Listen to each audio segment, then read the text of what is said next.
friends, good morning everyone. Welcome to my channel. আমি রাই বলছি আর আমার বয়স সব তুমি তোমাকে দেখো। তো আমরা দুজন আজকে থেকে আমাদের ব্লগ স্টার্ট করছি। এটা আমাদের ফার্স্ট ব্লগ। তোমরা প্লিজ আমাদেরকে সাপোর্ট করো, আমাদেরকে সাবস্ক্রাইব করো, লাইক করো, কমেন্ট করো, আর জানিও আমাদের ভিডিওটা তোমাদের কেমন লাগলো। অবশ্যই কমেন্ট করতে ভুলবে না। তো এখন 7টা কত বাজে বাবাই? 10-15 এখন 7:10 মতন বাজে সকালবেলা। তো আমরা এখন ম্যাগি খাচ্ছি, আমরা ফ্রেশও হয়ে গেছি। তো কালকে রাতের বেলা তো আমরা ঘুমাইনি, সারা রাত দুজনে গল্প করেছি। আর তাছাড়া আমার একটা ছোট্ট অ্যাক্সিডেন্ট হয়েছে, যার জন্য আমার পায়ে খুব ব্যথা। আমি ঠিক মতন হাঁটতেও পারছি না। তো কেটে গেছে, এই সাইডটা পুরো কেটে গেছে, গোড়ালির সাইডটা। আর তোমরা দেখে বুঝতেই পারছো যে আমার পাটা ফুলে আছে।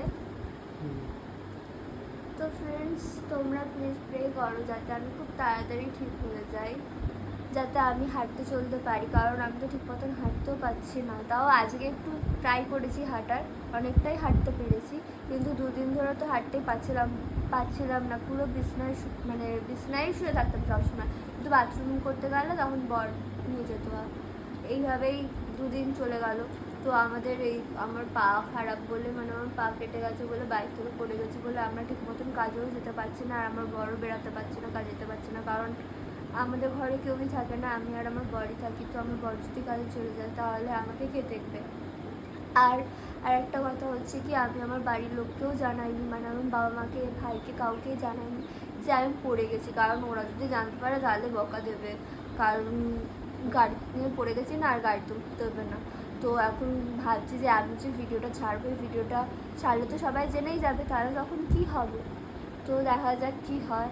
আর তোমরা প্লিজ প্রে করো, আর আমিও প্রে করছি যাতে আমার পাটা খুব তাড়াতাড়ি ঠিক হয়ে যায়, আর আমি আমার নর্মাল লাইফে ফিরে আসতে পারি, আমি যাতে সব আগের মতন ঘরের কাজ করতে পারি। আর আমি যেহেতু হাঁটতে চলতে পারছি না, তো রান্নাবান্নাও করতে পারছি না, ঘরের কোনো কাজও করতে পারছি না। তো আমার বরই সব করছে। আজকে আমার বর আমার জন্য রান্না করবে হচ্ছে ভাত, ডাল, আর মাছের ডিমের বড়া, আর হচ্ছে ভোলা মাছ ভাজা। আমার ভোলা মাছ ভাজা খেতে খুব ভালো লাগে, তাই আমি বরকে বলেছি এনে দিতে। তো আমার বর এনে আজকে আমার জন্য রান্না করে খাওয়াবে। আর আমি যখন ঠিক হয়ে যাবো তখন আমি আমার বরকে রান্না করে খাওয়াবো।